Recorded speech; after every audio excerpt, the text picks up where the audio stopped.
हरे कृष्ण राधे राधे। नाम जप की महिमा।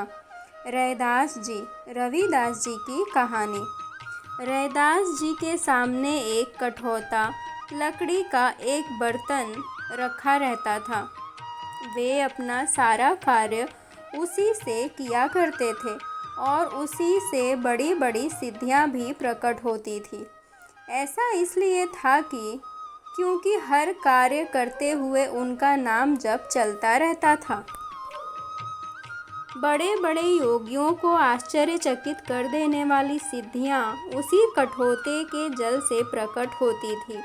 उनका मन निरंतर भगवदाकार रहता था। अपने भगवान के चिंतन में वो लगे रहते थे। रैदास जी की विनम्रता। आइए सुनते हैं रैदास जी की विनम्रता। एक पंडित जी ने रैदास जी से कहा, अरे आप बड़े भक्त बनते हैं, कभी कभी तो गंगा नहाने चला करो। रैदास जी ने कहा, आपके पास तो समय है, आप रोज गंगा जी जाते हैं। मेरी तो इतनी सेवाएं हैं कि मुझे जाने को नहीं मिलता। मेरे पास समय ही नहीं है जाने को। क्या आप गंगा जी को यह 2 केले देकर मेरा प्रणाम कह सकते हैं? क्या यह गंगा जी को 2 केले देकर मेरा प्रणाम कह सकते हैं आप? पंडित जी को बड़ा आश्चर्य हुआ कि मेरे कहने पर भी गंगा जी के दर्शन करने नहीं चलते और केले दे रहे हैं। न जाने कैसे भक्त हैं। पंडित जी केले लेकर गंगा जी गए। वहाँ स्नान करने के बाद उन्होंने कहा, गंगा जी, रैदास जी ने यह 2 केले आपके लिए भेजे हैं। यह सुनते ही केले लेने के लिए गंगा जी के हाथ प्रकट हो गए और उन्होंने वो केले अपने हाथों से स्वीकार किए। गंगा जी ने एक स्वर्ण का चूड़ा पंडित जी को दिया और उनसे रैदास जी को देने के लिए कहा। पंडित जी के मन में लालच आ गया और उन्होंने वो चूड़ा अपने पास ही रख लिया। अब वो जिस भी गली से जाते, अंत में रैदास जी के दरवाजे पर आकर ही रुकते। यह चमत्कार निरंतर नाम जप का ही था। कठौते के जल का प्रभाव। रैदास जी और गुरु गोरखनाथ जी के बीच का एक किस्सा सुनते हैं। आइए। एक बार की बात है, गुरु गोरखनाथ जी कबीरदास जी के कहने पर रैदास जी से मिलने आए थे। रैदास जी ने उन्हें अपने कठौते से उनके खप्पर में पीने के लिए पानी दिया। गोरखनाथ जी ने देखा कि वो उसी कठौते से चमड़े को धो रहे थे। उन्होंने वो जल नहीं पिया और अपना खप्पर लेकर वापस कबीरदास जी के यहाँ गए। उन्होंने अपना खप्पर कबीरदास जी की पुत्री कमाली जी को दिया और वह जल फेंकने को कहा। कमाली जी को रैदास जी की स्थिति ज्ञात थी। उन्हें उनकी स्थिति मालूम थी। रैदास जी के बारे में कमाली जी को बहुत अच्छी तरह से पता था कि वो कितने पहुँचे हुए भक्त हैं। उन्होंने उस खप्पर का सारा जल स्वयं ही पी लिया। कुछ समय बाद कमाली जी की शादी हो गई। काफ़ी समय बाद एक दिन गोरखनाथ जी घूमते फिरते उनके शहर में पहुँचे।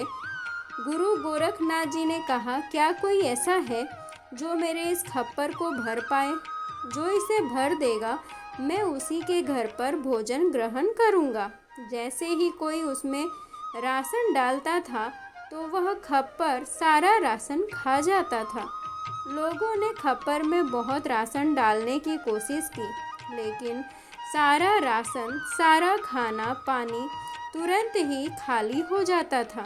जब कमाली जी ने यह सुना तो उन्होंने गोरखनाथ जी को अपने यहाँ आमंत्रित किया। गोरखनाथ जी ने अपना खप्पर आगे किया और कहा, इसे भर दो। कमाली जी ने एक मुट्ठी अन्न लिया और उनके खप्पर में डाल दिया और उनका खप्पर तुरंत ही भर गया। तब गोरखनाथ जी ने उनसे पूछा, तुमने यह चमत्कार भला कहाँ से सीखा है? कमाली जी ने कहा, यह सब रविदास जी के उस कठोते के जल का ही कमाल है, जिसे आपने चमड़ा भिगोने वाला पानी समझा था। गोरखनाथ जी हैरान हो गए और उन्हें वह पानी न पीने का पछतावा होने लगा। उसी समय गोरखनाथ जी रैदास जी के पास गए और उनसे पानी पिलाने का आग्रह किया। रैदास जी ने उन्हें जल दिया और कहा, अब तो यह जल चमड़े का ही रहेगा। उस समय बात अलग थी। रैदास जी के कठोते का चमत्कार। आइए सुनते हैं रैदास जी के कठोते का चमत्कार। ऐसे ही रैदास जी ने एक राजा को अपने कठोते से जल दिया। उस राजा ने उसे घृणा के भाव से देखा, उसे पीने का नाटक किया और उसे अपने वस्त्रों में बहा दिया। जब धोबी ने वह कपड़े धोने से पहले अपने दांत से उनमें से कुछ निकालने की कोशिश की तो उस जल के पान से उसे दिव्य प्रकाश और आनंद की अनुभूति हुई। वो विकल हो गया और उसके अश्रु बहने लगे। उस कठोते के जल में ऐसा क्या चमत्कार था भला? रैदास जी हर समय नाम जप करते हुए अपनी सारी सेवाएं करते थे, इसीलिए वह कठोता दिव्य हो गया था। रैदास जी को काशी के विद्वानों की चुनौती। आइए सुनते हैं रैदास जी को काशी के विद्वानों ने क्या चुनौती दी थी। काशी के बड़े बड़े विद्वानों ने निर्णय किया कि रैदास जी को दंड दिलाया जाएगा, क्योंकि वो चमड़े का अपवित्र कार्य करने के बाद भी हमारे ठाकुर जी की सेवा किया करते हैं। उन्होंने वहाँ के राजा के कान भरना शुरू किए। जिस राज्य में ऐसा अपवित्र कार्य होता है और जहाँ अनधिकारी पुरुष ठाकुर सेवा करता है, वहाँ अकाल पड़ जाता है। इसके बाद रैदास जी को राजा द्वारा बुलाया गया। राजा ने उनसे कहा, आपको ठाकुर सेवा का अधिकार नहीं है, पर फिर भी आप शास्त्रीय पद्धति से उनकी सेवा करते हैं, इससे हमारे राज्य में अकाल पड़ जाएगा। रैदास जी बोले, ठाकुर जी ही मुझसे सेवा चाहते हैं तो मैं क्या करूं?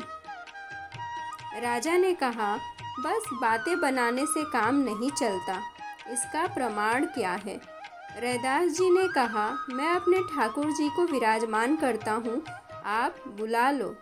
अगर वो आपकी गोद में आ जाए तो मान लेंगे कि आप विद्वान जन जो कह रहे हैं वो ठीक है, और अगर मेरे बुलाने से ठाकुर जी आ गए तो मान लेना कि ठाकुर जी मेरी सेवा स्वीकार करते हैं।